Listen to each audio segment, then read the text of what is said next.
Bismillahirrahmanirrahim. Assalamualaikum warahmatullahi wabarakatuh. Perkenalkan, nama saya Alfiana Fitriatul Nurah dengan NIM 203200005 dari kelas PGMIA. Pada kesempatan kali ini saya akan menjelaskan materi mengenai alam kubur dan akhirat untuk memenuhi tugas mata kuliah ilmu tauhid. Sebelum memasuki materi, perlu kita ketahui kehancuran dunia berlangsung selama 40 tahun, sehingga membuat bumi kering dan datar seperti papan. Setelah manusia dan seluruh makhluk hidup mati tertimbun di dalam tanah, maka manusia pada saat itu mengalami fase alam barzah. Meskipun telah mati, manusia tetap dapat melihat keadaan sekitarnya seperti hancurnya daging, urat, dan tulang pada tubuh. Manusia yang sudah mati juga dapat merasakan sedih, sakit, bahagia, dan dapat mengetahui segala sesuatu yang terjadi di sekelilingnya. Al-Quran tidak menerangkan secara pasti mengenai lamanya waktu antara tiupan terompet yang pertama dengan yang kedua. Ada riwayat hadis yang menyatakan bahwa waktunya adalah 40. Namun tidak dijelaskan apakah 40 hari, 40 bulan, ataukah 40 tahun.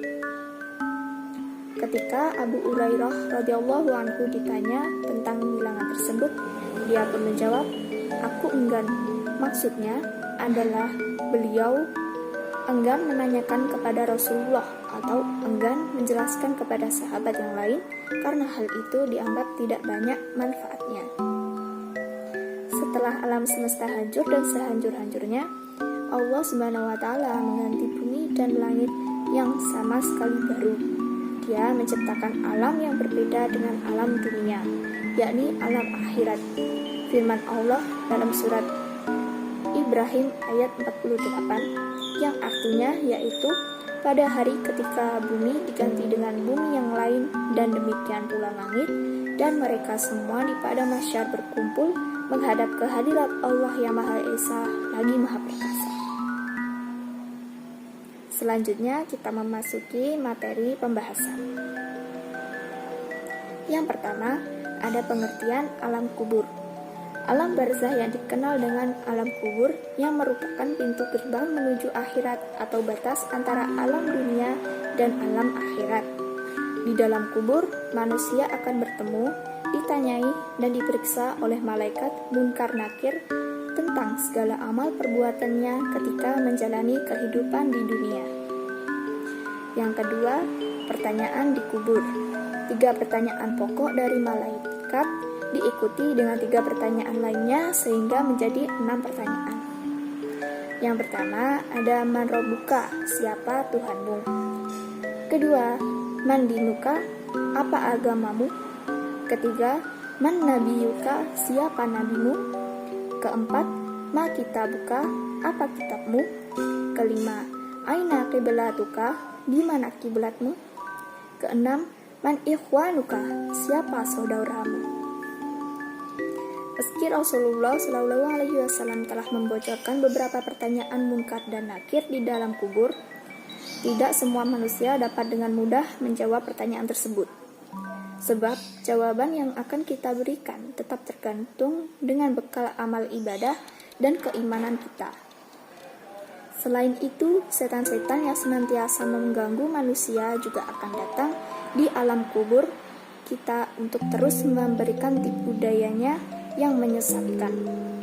Yang ketiga, ada siksa dan pahala di kubur. Terbagi menjadi 2, yaitu yang pertama siksa di kubur. Kata Abu Hurairah radhiyallahu anhu, kami bersama Rasulullah SAW, maka kami mendengar suara dengan hebat lagi dahsyatnya. Beliau, Nabi SAW bersabda, "Tahukah kamu sekalian suara apakah ini?" Kami menjawab, "Allah dan Rasulullah Maha mengetahui." Beliau bersabda, "Ini adalah suara batu yang dikirim atau dilontarkan ke dalam neraka Jahanam sejak 70 tahun dan sekarang batu sampai di dasarnya." Yang kedua, ada pahala di kubur. Yang pertama, orang yang mengajarkan ilmu. Kedua, menyempatkan pengaliran air sungai dengan melebarkan, dan yang lainnya. Yang ketiga, menggali sumur. Keempat, menanam pohon kurma. Kelima, membangun masjid. Keenam, mewariskan mushaf atau Al-Quran. Ketujuh, meninggalkan anak yang soleh yang memintakan ampun pada orang tuanya setelah meninggal dunia. Memasuki pembahasan yang keempat, yaitu Yaumul Ba'ats. Yaum al-Ba'ats atau hari dibangkitkan dari kubur. Pernahkah kamu melihat benih kecil yang tumbuh di atas tanah? Begitulah kelak Allah Subhanahu wa Ta'ala akan membangkitkan kembali seluruh manusia yang telah mati dari alam kubur. Peristiwa itu dinamakan Yaumul Ba'ats. Yaumul Ba'ats adalah hari dibangkitkannya manusia dari alam kubur untuk diarahkan menuju kepada masyar. Kebangkitan manusia ini akan terjadi setelah ditiupkan sangkakala yang kedua oleh malaikat Israfil. Seluruh manusia mulai zaman Nabi Adam sampai manusia terakhir bangkit dari kubur. Selanjutnya yang kelima, ada pembahasan tentang hisab. Yaum al-Mizan atau al-Hisab, hari perhitungan amal, adalah hari ditimbangnya seluruh amal baik dan buruk manusia untuk menerima keadilan dan alasannya masing-masing. Yaum al-Mizan ini disebut juga dengan Yaum al-Hisab, yaitu hari diperhitungkannya seluruh amal perbuatan manusia, baik amal yang baik maupun amal yang buruk. Pada hari itu, manusia akan menerima balasannya masing-masing berdasarkan keadilan dari Allah Subhanahu wa Ta'ala. Setelah seluruh manusia sampai di padang mahsyar, seluruh amal perbuatannya selama hidup di dunia akan dihitung atau ditimbang. Memasuki pembahasan berikutnya, ada Siratal Mustaqim. Al-Sirat Al-Mustaqim, atau dalam bahasa Indonesia sendiri dikenal dengan Siratal Mustaqim, jalan yang lurus, yaitu agama Islam itu sendiri. Bukankah seperti yang dikatakan sebagian orang bahwa ia adalah jembatan Siratal Mustaqim yang menghubungkan antara neraka dan juga surga? Barang siapa yang dapat melintasi jembatan Siratal Mustaqim tersebut, maka dia akan selamat dari jilitan api neraka sehingga masuk ke dalam surga dengan penuh dengan kenikmatan abadi. Siratal Mustaqim adalah sebuah ungkapan atau istilah yang disebut dalam banyak ayat Al-Quran Al-Karim. Secara bahasa, sirat berarti jalan yang mudah dilalui, sedangkan arti dari mustaqim adalah yang lurus serta tidak bengkok atau cacat. Selanjutnya pembahasan tentang syafaat dan yang berhak memberi dan menerima syafaat. Pertama yang perlu kita ketahui, syafaat. Kata syafaat dalam indeks Al-Quran muncul sebanyak 26 kali, sedangkan dalam berbagai bentuknya dikemukakan oleh beberapa surat Al-Quran sebanyak 28 kali. Banyaknya penyebutan masalah syafaat ini menunjukkan bahwa betapa besar perhatian Al-Quran terhadap prinsip ajaran Islam terhadapnya. Secara etimologi kata, syafaat berarti dari kata al-syaf'u yang berarti genap, yaitu menjadikan sesuatu menjadi ganda. Lawan dari al-witru yang berarti ganjil. Kata syafaat terambil dari kata kerja yang berarti menggabungkan sesuatu kepada sesuatu yang lain sehingga menguatkannya. Syafaat merupakan sebuah istilah yang sudah sangat akrab di telinga setiap muslim.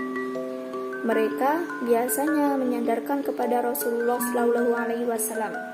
Misalnya sebuah ungkapan, semoga kita semua mendapat syafaat beliau di akhirat kelak.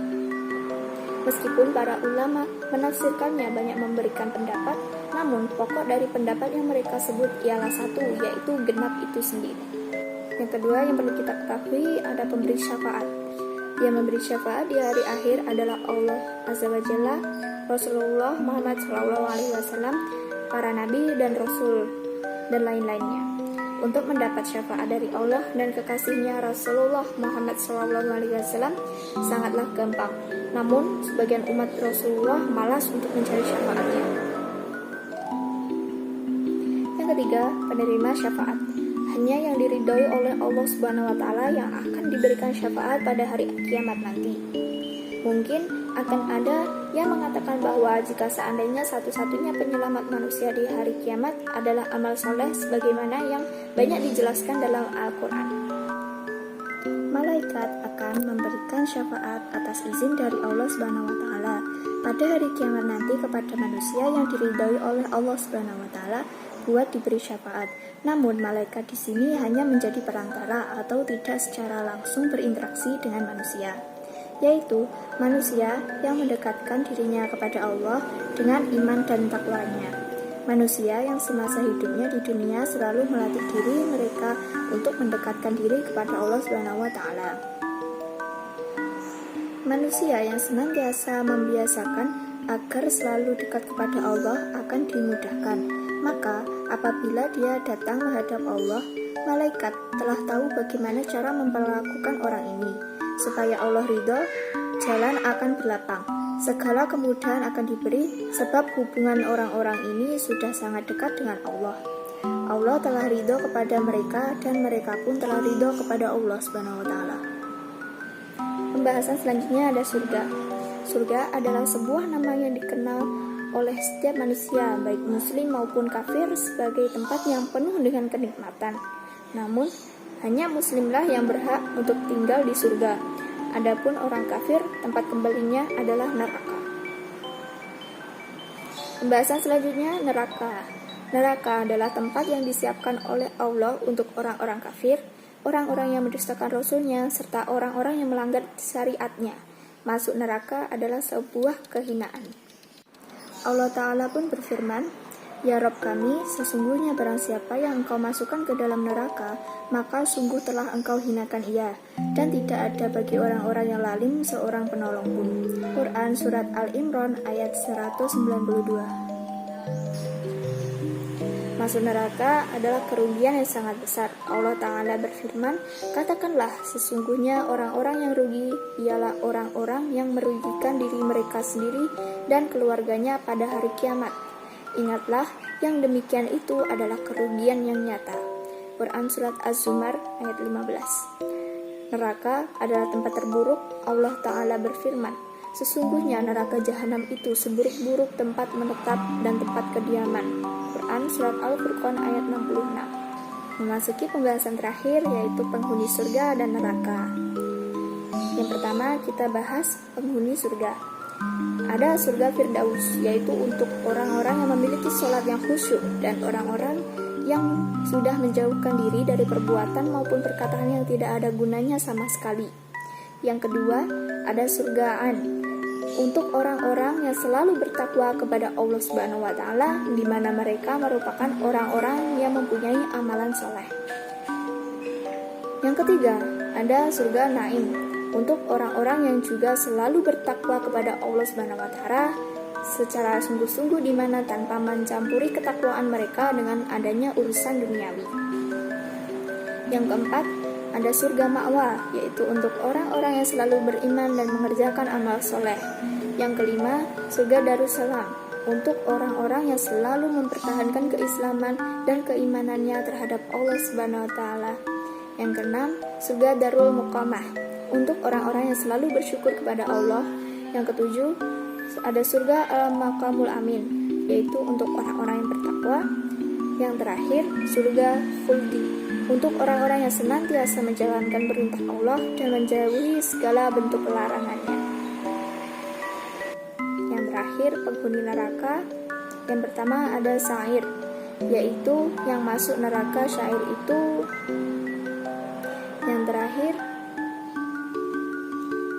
Yang terakhir ada pembahasan mengenai penghuni neraka. Yang pertama ada Sa'ir.